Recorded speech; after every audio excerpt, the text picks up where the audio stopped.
realisasinya lebih tinggi dibanding tahun 2019. Justru lebih tinggi Iya, Pak ya, lebih dari tinggi. sebelum pandemi. Betul, Oke. karena ada akselerasi tadi. Jadi tahun 2020 kemarin mencapai 99,94%, Oh, nyaris sempurna. nyaris Pak, sedikit lagi. Nah, itu dia. Dibanding 2019 cuma 99,74. Ya, Oke. jadi ada walaupun mungkin persentasenya 0, ya, tapi bagi dana yang triliun, saya pikir ini sangat signifikan juga gitu ya dari aspek rupiah nominalnya.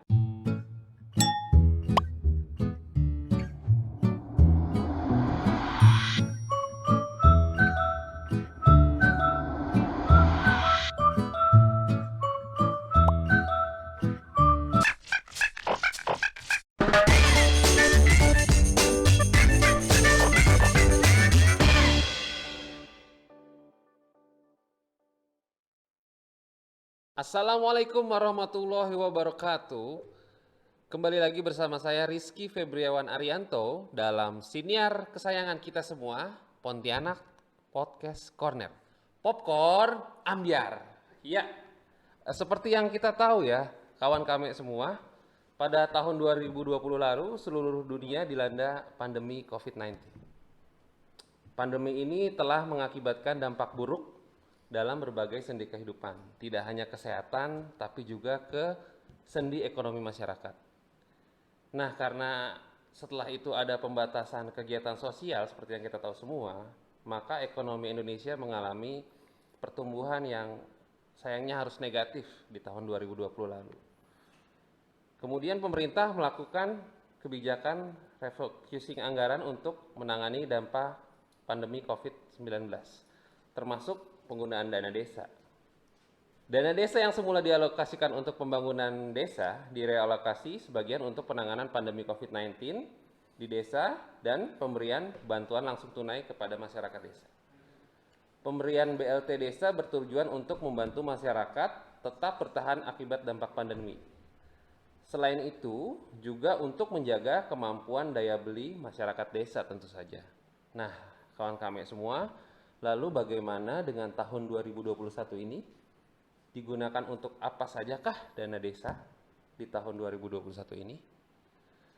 Untuk lebih detailnya dan lebih jelasnya, di popcorn kesayangan kita semua ini, kami sudah menghadirkan narasumber yang pastinya dapat menjawab semua pertanyaan tadi. Tidak tanggung-tanggung, kami undang ke sini Dr. Haji Edi Mulyadi, SEMSI, yang tak lain dan tak bukan adalah Kepala Kanwil Direktorat Jenderal Perbendaharaan Provinsi Kalimantan Barat. Yuk, kita sambut semua, tepuk tangan untuk Bapak Edi. Assalamualaikum Pak Edi. Waalaikumsalam warahmatullahi wabarakatuh. Gimana Pak kabar Pak? Alhamdulillah sehat. Puasa jalan lancar ya Pak? Jalan aja terus. Oke Pak, kita bahas dana desa nih Pak kali ini Pak. Betul. Ini isu yang hot nih Pak ya, isu yang hot, dan kita akan nanti korek-korek dana desa 2021 ini gimana sih skemanya, untuk apa aja sih, besarnya berapa, terutama untuk di Kalimantan Barat ini ya Pak ya. Oke Pak. Kita flashback sedikit kali ya Pak ya. Flashback sedikit Pak. Terutama di Kalimantan Barat nih Pak ya, kinerja penyaluran dana desa di tahun lalu tuh seperti apa Pak? Ya, sahabat popcorn atau apa? Kawan kami Pak, di sini kami kawan panggilnya. popcorn semua yang berbahagia terkait dengan pengelolaan dana desa di nasional maupun Kalimantan Barat. Memang 2020 ini satu tahun yang penuh dinamika gitu ya. Jadi kalau kita flashback tadi tahun 2020 di Kalbar ada prestasi yang cukup bagus dari aspek penyaluran dana desa. Yaitu tingkat penyerapannya realisasinya lebih tinggi dibanding tahun 2019. Justru lebih tinggi Pak ya, lebih dari tinggi. sebelum pandemi. Betul, karena ada akselerasi tadi. Jadi tahun 2020 kemarin mencapai 99,94%, nyaris sempurna. Nyaris Pak, sedikit lagi. Nah, itu dia. Dibanding 2019 cuma 99,74. Ya, jadi ada walaupun mungkin persentasenya 0, ya, tapi bagi dana yang triliun, saya pikir ini sangat signifikan juga gitu ya dari aspek rupiah nominalnya. Nah, kemudian kalau kita lihat karena tahun 2020 itu tahun yang spesial, sebagaimana juga tahun 2021. Kenapa spesial? Karena ada alokasi khusus dari dana desa yang selama ini belum ada, yaitu ada BLT. Oh, iya karena efek pandemi kemarin, Pak. Betul, karena salah satu upaya yang dilakukan pemerintah untuk menjaga agar daya beli masyarakat tidak anjlok terlalu dalam, maka dibantu lewat BLT. Nah, untuk BLT tahun 2020 mencapai disalurkan 425,12 miliar. Dari dana keseluruhan, dana desa tahun 2020 pagunya 2,02 triliun. Oke, disalurkan 400-an miliar tadi, Pak. 400-an miliar untuk BLT dana desa. Dan itu mengcover 866.023 keluarga penerima manfaat. Wow. Itu kumulatif ya. Jadi Kumulatif karena 9 bulan kan BLT diberikan tahun 2020 kepada keluarga penerima manfaat. Iya. Dan itu jumlah 866.000 itu kumulatif. Jadi dihitung setiap bulan. Oke. Nah, setiap bulan mereka itu dapat waktu itu 6 bulan pertama itu 600.000, kemudian 3 bulan berikutnya 300.000. Memang dibuat bertahap ya, Pak ya? Iya, dibuat seperti itu. Iya. Oke. Ya, Pak. Jadi kalau di persentase, Pak, berapa persen tuh, Pak, dana desa yang disalurkan untuk BLT pada tahun lalu, Pak? Ya, kalau kita lihat persentasenya tahun 2020 kemarin untuk BLT dialokasikan sekitar 21% dari keseluruhan. Jadi 21% untuk BLT dari dana desa di tahun 2020, Pak ya? Iya, betul. Oke. Nah, di pelaksanaan tahun lalu itu ada catatan nggak sih, Pak? Ada yang perlu di-highlight nggak sih, Pak? Iya, seperti yang sampaikan tadi, tahun 2020 ini luar biasa dinamika dari sisi aturan yang sangat cepat perubahannya karena memang menyesuaikan dengan kondisi di lapangan. Kemudian juga kondisi pandemi yang tentu merupakan trigger dari semua aspek itu. Kemudian juga bagaimana kondisi-kondisi lokal di masing-masing kabupaten kota. Kita ada 3 hal yang mungkin perlu saya highlight. Pertama, ada salah satu kabupaten di Kalimantan Barat ini terlambat penyaluran dana desanya, yang lain sudah salur. Kabupaten ini kalau tidak salah mulai salur sekitar bulan Juli, pertengahan tahun lebih bahkan. Yang kedua adalah peraturan. Dana desa itu peraturannya 3 kali berubah. Ya, Dalam di tahun yang sama ya? Di tahun 2020. Ya, jadi luar biasa memang. Ini perubahan ini memang sangat dimengerti karena waktu itu kan COVID luar biasa ya. Kita tergagap-gagap semuanya pada awal Maret ditetapkan sebagai pandemi. Kemudian kita juga harus jalan, sementara waktu sudah ada yang mulai menyalurkan, tiba-tiba ada kondisi itu. Jadi harus segera dirubah. Perubahan pertama itu tidak serta-merta bisa efektif, bisa diimplementasikan. Ada perubahan berikutnya. Jadi 3 kali terjadi perubahan. Itu yang kedua. Yang ketiga, memang ada beberapa desa yang tidak bisa mulus 100% penyalurannya. Kenapa tuh, Pak, nggak mulus? Ya, masalahnya pertama ada masalah hukum. Oh, Ya, kita tahulah mungkin ada kasus secara umum nasional juga ada. Iya. Ada penyelewengan di sana sini ya, jadi kasus hukum gitu ya di beberapa desa. Di kita ada 2 ini sebetulnya, ada 3 desa yang berkasus hukum, ada juga masalah administrasi. Karena dana desa itu kan berkesinambungan ya. Artinya dana desa tahun yang lalu itu diperhitungkan untuk proses dana desa tahun berikutnya. Jadi kalau masih ada tersisa di RKUD itu dana desa tahun sebelumnya, maka ini akan diperhitungkan untuk penyaluran tahun berikutnya. Jadi dipotong tahun yang sedang berjalan. Itu seperti itu. Jadi itu tidak banyak, ada 1 desa. Dan itulah yang menyebabkan tadi pencapaiannya tidak mencapai 100%. Salah satunya adalah karena ada 5 desa yang tidak salurkan. Oke.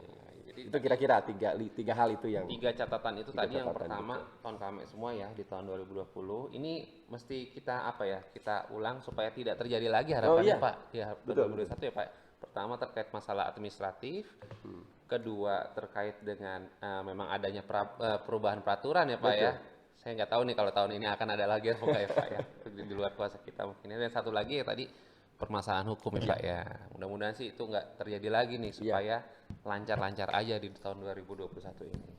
Baik Pak, untuk tahun 2021 ini sendiri Pak, bagaimana dengan alokasi dana desa di lingkup Kalimantan Barat Pak? Apakah ada penaikan atau justru penurunan? Dan mohon dijelaskan juga Pak, formula penghitungannya seperti apa? Ya, untuk tahun 2021 di Kalbar ini ada kenaikan secara nominal sebesar 41 miliar. Oke. Sehingga jumlah dana desa di Kalbar tahun 2021 menjadi 2,061 triliun untuk 2031 desa. Kemudian untuk besaran formula atau besaran setiap desa itu memang berbeda-beda gitu ya. Tapi secara umum ditentukan berdasarkan formula alokasi. Ada 4 ya. Iya. Pertama alokasi dasar, alokasi formula, alokasi afirmasi, dan alokasi kinerja. Oke. Nah, alokasi dasar sebesar 65% besarannya itu dialokasikan secara merata ke setiap desa seluruh Indonesia berdasarkan klaster jumlah penduduk. Jadi di klaster jumlah penduduk secara nasional ini berdasarkan jumlah penduduk di setiap wilayah begitu ya. Yang kedua, alokasi formula besarannya dari keseluruhan dana desa 31%. Alokasi ini dibagi berdasarkan jumlah penduduk desa, angka kemiskinan di desa, luas wilayah, dan tingkat kesulitan desa. Ya, tingkat kesulitan dalam artian transportasi, akses, dan lain-lain. Yang ketiga, alokasi afirmasi, besarnya memang tidak besar, cuma 1%. Alokasi ini sengaja disiapkan dan dibagi secara proporsional kepada desa yang berstatus desa tertinggal dan desa sangat tertinggal. 1% tadi itu Dengan Pak. penduduk yang penduduk miskinnya tinggi. Jadi dia dapat alokasi 1% tambahan gitu ya.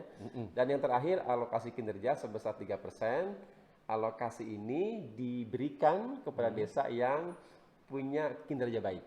Ya, jadi ada reward bagi desa-desa yang berkinerja baik sebesar 3% alokasi. Gitu. Jadi memang ya dasarnya 65% ya Pak ya, Ya, dari alokasi dasar, tapi bisa fluktuatif tuh nilainya bisa lebih tinggi ya. Betul. Kalau misalnya ada desa yang termasuk kategori desa sangat tertinggal tadi Pak ya, Ya, dapat tambahan 1% gitu Pak ya. 1%. Dan bisa juga ada desa yang dapat reward karena kinerjanya baik, tambah lagi 3%.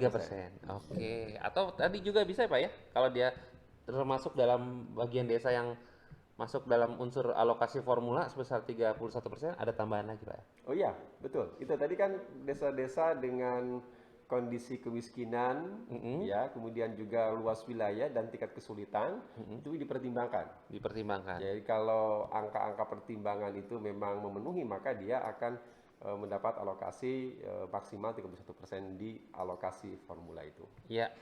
Jadi begitu kawan kami ya. Jadi untuk formula perhitungannya sendiri dibagi menjadi 4 alokasi, yaitu alokasi dasar 65%, alokasi formula 31%, alokasi afirmasi 1%, dan alokasi kinerja sebesar 3%. Jadi totalnya 100%. Nah, Pak, kalau untuk 2021 ini dana desa digunakannya untuk apa aja sih, Pak? Ya, gini, dalam konsep pembangunan di Indonesia ada yang disebut dengan Sustainable Development Goals. Oke. SDGs ya, itu adalah satu pola, satu konsep yang dibangun memang untuk proses pembangunan nasional gitu ya, termasuk desa. Nah, kalau melihat dari SDGs ini, maka ada 3 kelompok bagaimana penggunaan dana desa ya. Pertama, kelompok alokasi pertama untuk pemulihan ekonomi nasional. Itu kelompok pertama ya, penggunaan dana desa.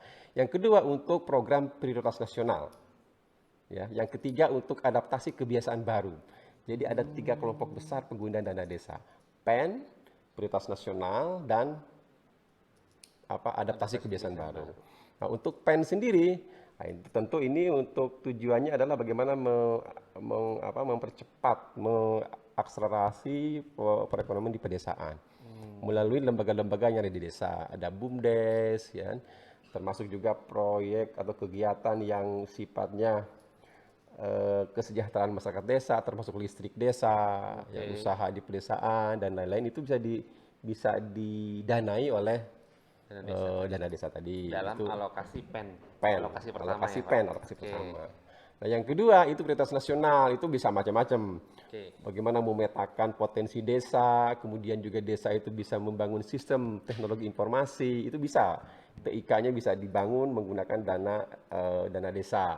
Kemudian untuk di daerah-daerah itu bisa membangun desa wisata gitu ya. Oh, itu dari dana desa Bisa, juga ya, bisa. Pak? Bahkan budaya bisa dikembangkan oleh desa menggunakan Oh. dana desa. Ada kelompok-kelompok masyarakat, mungkin dengan keahliannya dia bisa membentuk supaya wisatawan datang berkunjung ke desa itu juga bisa menggunakan dana desa. Oh, jadi kalau ada desa-desa yang mengembangkan misalnya apa ya, persawahannya terus dipasangin apa sih monumen-monumen, dijadikan tempat Bisa, wisata, itu dari dana desa. bisa. Baik dana desa bisa. Itu dalam bahkan ini masuk prioritas nasional, ya. Termasuk pangan gitu ya untuk meningkatkan ketersediaan pangan, produktivitas pangan di desa itu juga bisa. Termasuk bagaimana desa itu penangani masalah stunting tadi. Stunting, Nah, Pak ya. stunting juga ini menjadi Penting perhatian itu, Pak. khusus. Ya, dan terkait dengan ini prioritas nasional adalah inklusi keterlibatan perempuan. Dana desa juga Oh, bisa. Jadi keterlibatan perempuan di dalam pembangunan pedesaan itu juga bisa didanai oleh dana desa. Dan yang terakhir adalah adaptasi kebiasaan baru. Ini tentu terkait dengan COVID ya. iya. Ada dua sub penting di sini. Pertama terkait dengan desa yang aman COVID dan juga BLT dana desa. Nah, jadi aman COVID dan BLT dana desa. Jadi memang masih menyenggol terkait pandemi ini dana desa. Oh iya, iya. Terutama yang alokasi yang ketiga ini, Pak ya. Iya, yang terkait ketiga ini COVID ya. pasti tujuan utamanya adalah bagaimana ikut membantu mengatasi dampak dari pandemi dan supaya tidak terjadi peningkatan ya kalau sudah ada ya mudah-mudahan banyak desa sih yang saya perhatikan di beberapa kabupaten termasuk di Jawa sebetulnya di desa itu nggak ada pandemi gitu. Iya. Sehat-sehat orangnya. Sehat-sehat aja orangnya gitu ya. Tiap hari kena panas di lapangan di sawah-sawah gitu, Pak ya. Iya, betul betul betul itu. Oke, Pak. Gini, Pak. Jadi kan sebenarnya kalau di Kalimantan Barat ini ya, Pak, ini relatif rendah nih, Pak ya, tingkat ininya, Pak. Iya. Ya, oren, bahkan kuning sempat ya, Pak ya, udah sempat Iya. menunjuk hijau gitu kan. Nah, itu apakah tetap ada kebijakan khusus nih, Pak, untuk mengatasi pandemi COVID selain yang tadi tuh, Pak? Ya, sebetulnya dana desa itu yang 3 kelompok itu, walaupun di desa itu tidak terjadi pandemi, Nah, itu dia, Pak. tidak terjadi pandemi, dana desa itu wajib hukumnya untuk alokasi yang ketiga ini, Oh, ini mandatori sifatnya berarti? mandatori. Jadi untuk desa aman COVID, mungkin tidak untuk mengobati orang yang terkena COVID ya, tapi bisa juga untuk penerangan, penyuluhan kepada masyarakat terkait bahaya COVID. Kemudian juga bisa mungkin untuk membangun fasilitas cuci tangan Oh, dan intinya untuk lain-lain. pencegahan lah ya, Pak. Pencegahan, untuk penerangan kepada masyarakat terkait bahaya COVID, untuk juga infrastruktur yang terkait dengan menangani agar tidak terjadi penyebaran COVID. Dan yang kedua, jangan salah, BLT dana desa ini minimal 8% wajib hukumnya. 8% wajib. Wajib. Jadi dana desa yang disalurkan di desa itu, tadi aman COVID maksud saya, yang aman COVID yang 8% itu. 8% ya. 8% minimal ya. Yang untuk pencegahan dan pengendalian COVID itu 8% dari 8%. dana desa ya. Dana desa. Kemudian sisanya yang untuk ini adalah BLT dana desa tadi. Oh, jadi tetap dapat BLT. Tetap BLT seperti dana tahun desa. lalu. Iya, seperti Dari tahun dana lalu. desa. Betul. Oh, jadi berarti di tahun 2021 ini tetap ada alokasi BLT dari dana desa. Ada. Oh, oke. Cuma besarannya nggak beda. Besarnya beda. Seperti Kalau tahun lalu berarti melanjutkan. Tahun kemarin itu kan tahun lalu itu kan 6 bulan pertama itu 600.000 ya. 600.000 setiap bulan per keluarga penerima manfaat. Ya. Tahun sekarang ini rata dari mulai Januari sampai Desember itu besarannya 300.000. Oke, oh ini detailnya nih ya Pak ya, berarti Iya, selama betul, 300.000 tiap bulan untuk keluarga penerima Keluarga manfaat, Pak. penerima manfaat. Ya. Ini wajib Pak, wajib ya Pak itu ya? BLT yang ya bulan wajib. itu, yang bulan sebulan Iya. 300.000 itu wajib ya? Ya. Nah itu syaratnya apa sih Pak? Syaratnya yang ada menerima, yang beberapa bisa terkait dengan penyaluran. Sebetulnya ada syarat-syarat yang sangat teknis sebetulnya ya. Nah gini, sebelum ke situ, desa itu terkait dengan pengelolaan dana desa dibagi dua kategori. Oke. Ya, ada desa yang reguler, ada desa yang mandiri. Itu. Ya. Yang reguler itu tahapnya 3 kali. Tahap pertama penyaluran dana desa itu 40%, Oke. tahap kedua 40%, tahap ketiga 20%. Mm-mm. Kalau desa mandiri itu tahap pertama 60%, tahap kedua 40%. Itu desa mandiri. Iya. Nah, masing-masing tahap itu ada persyaratannya. Tapi secara Teknis ya? umum, Ya, secara umum, persyaratan yang paling menentukan itu sebetulnya syarat pertama kali penyaluran. Oke. Kenapa? Ini krusial. Pertama, karena di situ harus ada peraturan bupati tentang pembagian dana desa di wilayah kabupaten yang bersangkutan. Oke. Jadi Jadi setiap desa X dapat berapa gitu. Itu sebetulnya data itu diturunkan dari Kementerian Keuangan sebetulnya. Dia hanya secara legal saja kalau saya perhatikan ya untuk membuat peraturan bupati. Sebetulnya pembagian desanya sudah ada dari kita, dari Kementerian Keuangan. Sebetulnya itu. Tinggal administrasi sebetulnya kalau melegalkan yang sudah ada dari kita iya, ya Pak, dari Kementerian karena itu jadi Keuangan. syarat Oke. penyaluran. Nah, itu yang pertama. Iya. Yang kedua juga harus ada peraturan desa atau dalam bentuk APBDes ya. Anggaran pendapatan belanja desa. Dan yang ketiga ini penting nih, surat kuasa pemindah bukuan. Nah, jadi pemindah bukuan karena secara aturan kan dari RKUN itu harus ke RKD dulu baru ke RKDes ya. RKDes ya, terakhir kan ke desa. Tapi secara praktek kan tidak melalui rekening kas umum daerah langsung ke RKDes. Betul. Maka ada satu dokumen yang mau gak mau harus disiapkan. Kenapa langsung? Karena ini sebetulnya memotong rantai birokrasi untuk mempercepat penyaluran di masing-masing desa. Gitu. Itu kan desa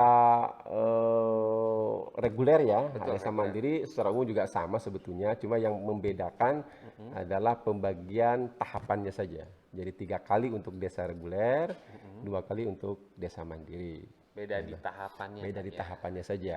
Kalau syarat lain sangat teknis menurut saya, karena terkait dengan laporan realisasi, gitu. Tahap kedua ya, terutama tahap kedua, tahap ketiga itu. Termasuk tahap kedua itu juga harus melaporkan realisasi penyaluran dana desa tahun sebelumnya, itu ada juga. Oh iya, untuk pertanggongjawaban ya tahun lalu Untuk ngapain aja pertanggungjawaban. nih gitu. Dan tadi kalau dana desa tahun kemarin ini juga ada yang tersisa di RKUD-nya, Masuk penghitungan. dipotong. Dipotong, iya masuk penghitungan jadi dipotong. Jadi memotong apa yang harus disalurkan di tahun yang bersangkutan. Kan masih ada sisanya soalnya. Ada sisa, yang sisa itu harus dimanfaatkan juga. Dimanfaatkan baru ditambahin ya. Iya. Oke.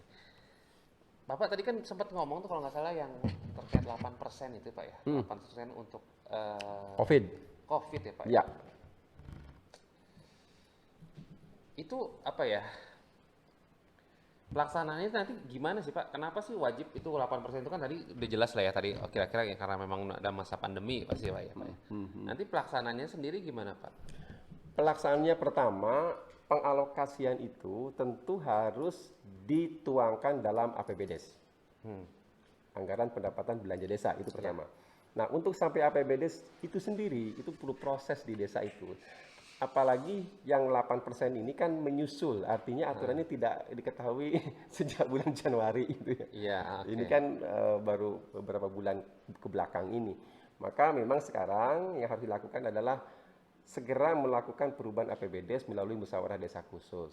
Oke. Nah, itu termasuk yang 8%. Nah, kenapa itu wajib? Sekali lagi ini adalah upaya pemerintah agar pandemi tidak semakin Ya, meninggi. jangan sampai melonjak lagi kalau sekarang ini India nih Pak ya. Iya, India luar biasa nih, Luar kematian biasa. juga cukup besar kan ya. Betul. Sebenarnya upaya-upaya ini harus kita dukung. Nah, tentu kesadaran, kemudian juga pengetahuan masyarakat desa termasuk aparat menjadi penting. Termasuk juga bagaimana mengelola dana yang dikucurkan ini. Berarti dari 8% itu diperbolehkan ya Pak, misalnya untuk penyediaan masker, tempat cuci tangan, Iya, tempat isolasi di desa gitu mungkin Pak ya? boleh. Bisa Pak ya? Bisa. Termasuk Termasuk kegiatannya tadi- seperti itu ya? Iya, Pak? termasuk memberi pengertian, memberi pengetahuan, memberi penerangan kepada masyarakat tentang bahaya COVID dan lain-lain. Oh, iya. Bisa seperti itu. Apalagi sebentar lagi kan ini nanti kalau ada yang mudik, walaupun dilarang kan kita nggak bisa juga ngontrol barangkali Iya ya. betul. Oh berarti akan ada lagi tuh ya pos-pos penjagaan di setiap desa itu Bisa bisa bikin dari pos, dana bisa dana 8% desa dana yang desa. 8% itu. Oh Dan memang. itu mandatori sekali lagi. Oke, Itu minimal 8%. minimal ya Pak ya. Minimal. Oke, minimal kawan kami.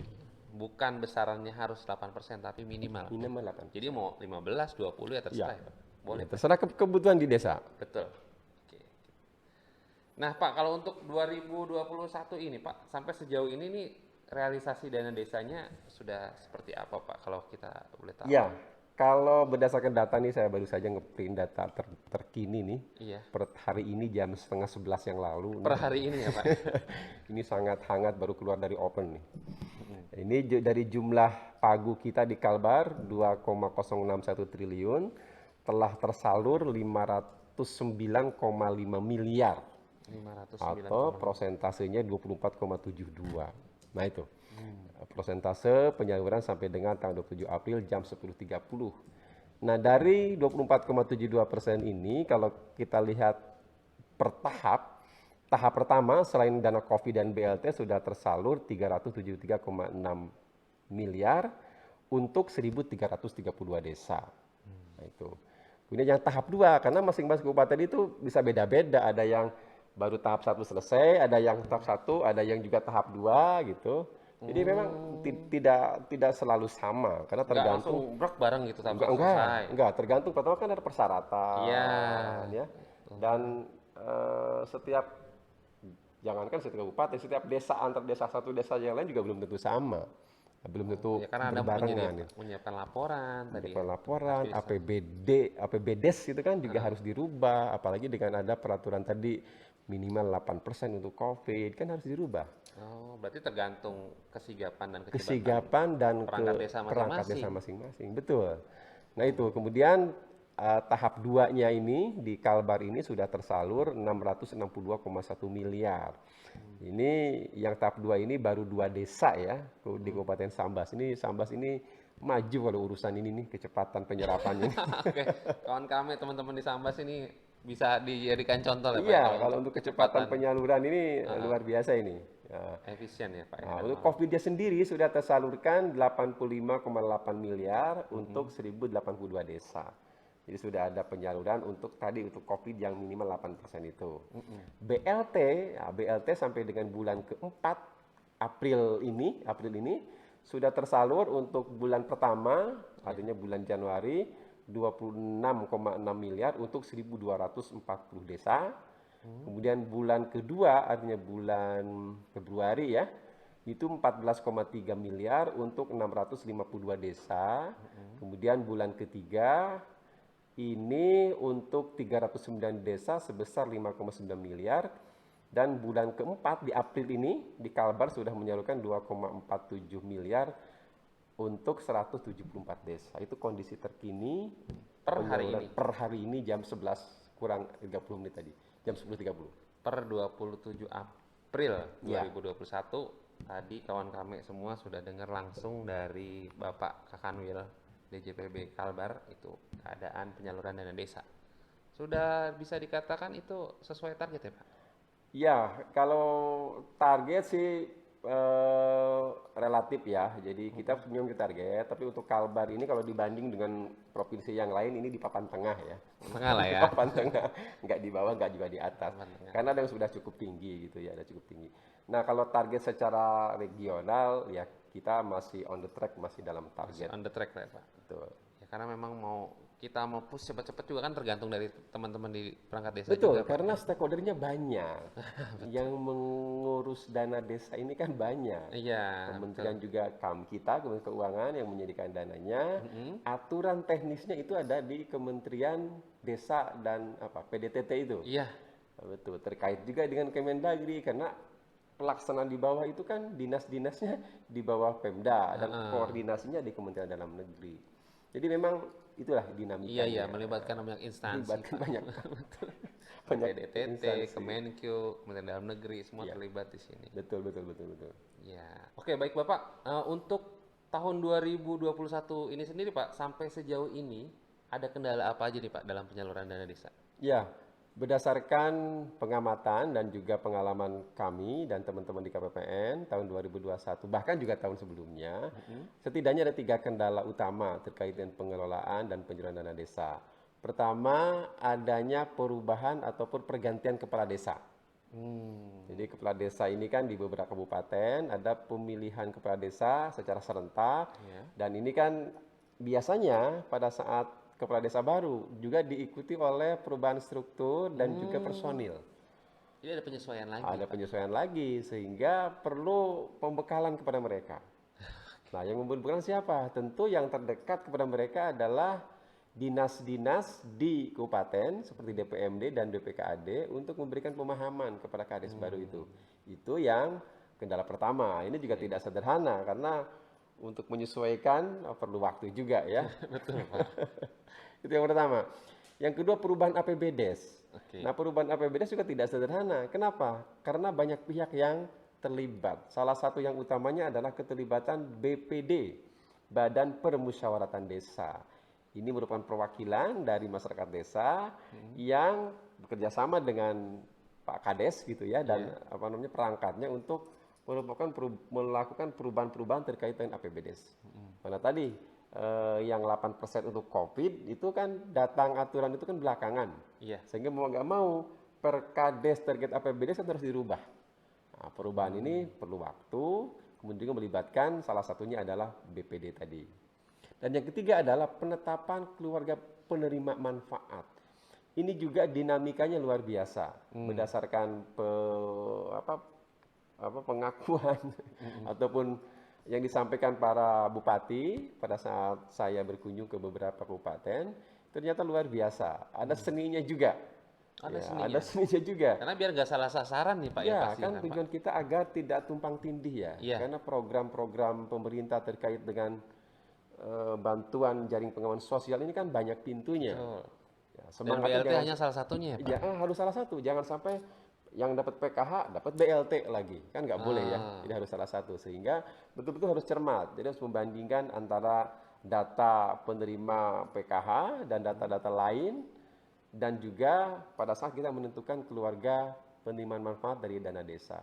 Jadi ada kabupaten yang sengaja men-switch pendata dari daerah A itu tidak boleh mendata di A. Dia harus mendata di daerah B gitu. Oke. Petugas dari B itu tidak boleh mendata di daerah B, jadi harus di daerah A dan lain-lain. Jadi itu mekanisme yang dibuat sedemikian rupa sehingga memang tidak ada konflik kepentingan. Iya, betul sekali, Pak. Iya. Di cross checknya pokoknya nggak boleh dari tempat yang sama lah, Pak. Iya, Intinya seperti iya, itu ya. seperti itulah kira-kira. Oke, jadi ada 3 ya tadi kawan kami ya terkait dengan kendala yang terjadi dalam penyaluran dana desa di 2021. Wah nih Pak, kita udah panjang banget nih Pak. Iya. Mungkin ini terakhir ya Pak ya. Ya, Ini harapan Bapak sendiri Pak ya. Untuk penyaluran dana desa 2021 ini gimana Pak? Terutama di Provinsi Kalimantan Barat Pak. ya, saya sih berharap supaya dana desa ini betul-betul efektif ya untuk tujuan awalnya. Kan tadi tujuan penggunaan ada 3, Iya. untuk PEN, untuk prioritas nasional, untuk juga penanganan adaptasi kebiasaan baru. 3. Supaya efektif, tentu pertama berbagai pihak harus proaktif.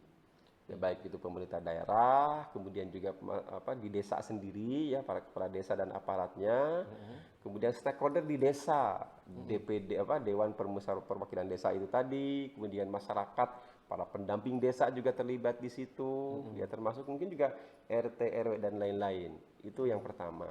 Yang kedua, saya pikir harus ada satu proses meningkatkan literasi masyarakat.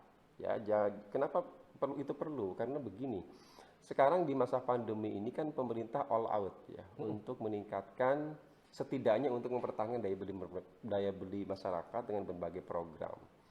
BLT ini kan salah satu pintu saja untuk mempertahankan daya beli masyarakat. Kan ada PKH, ada bantuan sosial tunai BST, Iya. ada bantuan sembako dan lain-lain. Nah, supaya ini kan tidak boleh overlapping program itu. Ya. Dan mereka harus sadar dan paham. Ini masalah. Jadi literasi kepada masyarakat menjadi bagian yang penting untuk supaya efektif sesuai dengan tujuannya. Itu yang kedua. Yang ketiga adalah mengoptimalkan. Jadi aparat desa atau yang terkait di desa ini harus betul-betul punya, pertama tentu dengan pemahamannya dulu ya, baru dia bisa betul-betul mengimplementasikan pemahaman itu sehingga betul-betul dana desa itu optimal untuk ikut membangun perekonomian di desa sekaligus mempertahankan desa supaya tidak terjadi pandemi di desa yang bersangkutan. Betul. Itu kira-kira. Sekaligus mendukung juga pastinya itu ya Pak, pemulihan ekonomi nasional ya Pak. Oh iya. Pastinya Pak ya. Pasti karena tadi 40% kan tadi untuk BLT itu, hampir 40% kan, 40% untuk bisa ya kalau tidak bisa meningkatkan setidaknya mempertahankanlah daya beli masyarakat gitu ya. Oke. Pesan Bapak apa nih Pak? Tambah setelah kita tadi harapan ya Pak. Ya, Sekarang pesan. oh iya. Ya pesan saya untuk para stakeholder ya, Iya. para baik pemerintah kabupaten kota, Iya. ya itu tentu optimalkan Optimalkan. dana yang dari pemerintah pusat dalam bentuk dana desa ini untuk pembangunan di pedesaan masyarakat desa sehingga bisa betul-betul menggeliat kembali perekonomian di desa itu. Yang kedua, saya ingin teman-teman saya di Kementerian Keuangan terutama di KPPN itu juga ikut proaktif ya. Jadi kalau ada persyaratan yang belum di-upload ke aplikasi yang disediakan untuk itu, segera lakukan komunikasi dengan stakeholder di pemerintah daerah. Karena yang terlibat banyak. Di Pemda saja itu ada 2, ada DPMD juga ada BKAD. Jadi ada 2 ya yang in charge di dalam tata kelola dana desa itu. Saya berharap semuanya berjalan baik gitu ya.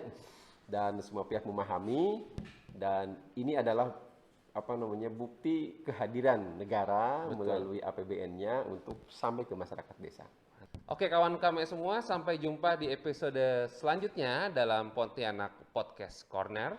Popcorn, Kon ambiar.